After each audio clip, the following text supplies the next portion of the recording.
que se pode compreender pela ratio decidendi de determinada decisão judicial? O que é a ratio decidendi? Que é a razão de decidir. Em termos gerais, a razão de decidir é a fundamentação constante de uma sentença. Sabemos que uma sentença ou acórdão é composta de relatório. Relatório é a descrição dos fatos sob a ótica do juiz ou do relator, no caso dos tribunais, ou dos desembargadores, não apenas o relator compõe voto. E relatório, fundamentação e o dispositivo da sentença. O dispositivo da sentença é onde contém o núcleo da decisão judicial, e a fundamentação é tudo aquilo que, não sendo considerado obter dictum, ou seja, questões laterais abordadas pelo juiz que não tem essa relação direta com o caso analisado, e que compõe os fundamentos desse órgão julgador. Agora, a razão de decidir, para ser, digamos, apartada do obter dictum, aquelas decisões não fundamentais no corpo do julgado, que é o difícil de se extrair. Por que é importante saber a razão de decidir? Porque muito se fala acerca da necessidade de vincular as decisões judiciais posteriores à razão de decidir, de decisões que compõem precedentes vinculantes ou até mesmo decisões em controle abstrato de constitucionalidade, como ADIs, etc., que vinculam, portanto, todo e qualquer tribunal ou a administração pública. Então é importante saber qual que é a razão de decidir, na medida em que se discute que a razão de decidir também vincula órgãos jurisdicionais. Agora, aqui eu faço uma ressalva que a teoria da abstrativização dos motivos determinantes, da vinculação dos motivos determinantes de determinada decisão judicial, ainda não é uma questão majoritária aqui no Brasil, mas é uma discussão relevante. Durante o histórico de construção do que seria a ratio decidendi, passamos por 3 autores relevantes. O primeiro autor seria Wambauch, não sei se é assim que pronuncia, mas escreve Wambauch, Wambauch, vou chamar assim até parecer em sentido contrário. Eu tenho que esse autor, ele pressupôs que a ratio decidendi de uma determinada decisão judicial seria toda aquela sem a qual a decisão perderia a sua razão de existir, perderia o seu sentido.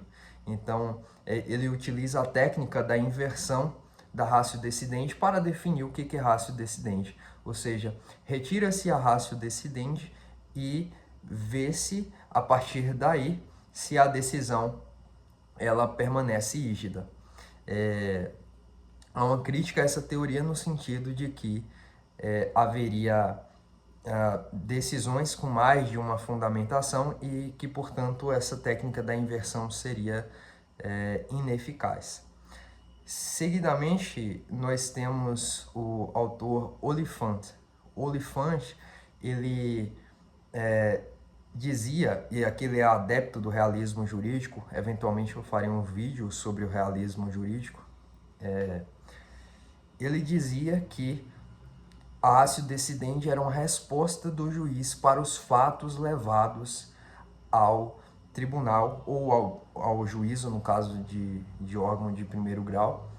E essa resposta, claro, aqui já se nota a importância dos fatos, mas o que prevalece é a resposta, a interpretação do juiz, o estímulo que esses fatos levam no juízo para decidir. Então, nota-se aqui a importância dos fatos, mas uma importância secundária, porque o que realmente importa é o que o juiz vai retirar da interpretação desses fatos. Já em relação, apenas um parêntese, estou olhando para cá, mas a câmera está aqui, é porque aqui está a minha imagem, e aí é melhor olhar para a minha imagem do que para a câmera, porque controla expressões faciais, etc., para o vídeo sair melhor. Bom, então há uma crítica feita por Guggenhardt a Oliphant, no sentido de que essa crítica é feita a partir da própria teoria elaborada por Guggenhardt, porque para ele os fatos é que são realmente o que importa para saber o que é a razão de decidir, a ratio decidendi de uma decisão judicial, porque são os fatos que estruturam toda a ordem de acontecimento das coisas dentro de um processo, segundo os quais o juiz se embasará para proferir a sua decisão. Então, para Guggenhardt, os fatos são o interessante ou importante a ser analisado para se aferir qual que é a ratio decidendi, ou seja, a decisão judicial ela importa na medida em que interpreta os fatos, porque quando o juiz decide determinado caso, a decisão, os fundamentos que terão mais peso são aqueles fundamentos que se direcionam em relação aos fatos apresentados ao juízo. Então, esses três autores compuseram essas teorias acerca do que seria a razão de decidir, sem que um prevaleça sobre o outro. Eu, particularmente, acredito que a técnica da inversão de Wambach ou Wambach é realmente interessante de se analisar, porque a razão de decidir ela se aparta do obter dictum, daquelas razões de decidir secundárias e que não tem relevância para chegar-se ao dispositivo da decisão, justamente porque são pontos cruciais do decidido e que sem eles a decisão não teria sentido. Então me parece que ainda que haja mais de uma fundamentação para a decisão, mesmo assim essa questão de analisar a importância por si só de cada fundamento e o impacto que teria no dispositivo, ou seja, se a retirada de um determinado fundamento muda ou modifica toda uma decisão judicial, todo dispositivo de uma decisão judicial, por evidente, pode ser tomado como razão de decidir.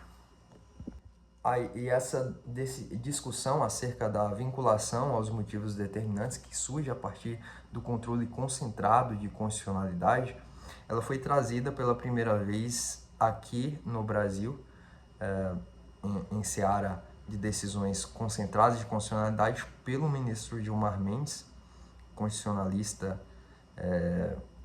escreveu alguns livros de direito constitucional e é ministro da Suprema Corte, e é uma decisão que, na visão dele, deveria prevalecer, porque também diz isso Guilherme Marinoni, porque o Supremo Tribunal Federal, por exemplo, quando decide em uma determinada ADI ou ADC, ele, por evidente, não quer que os seus fundamentos sejam desrespeitados ou não seguidos por outros tribunais.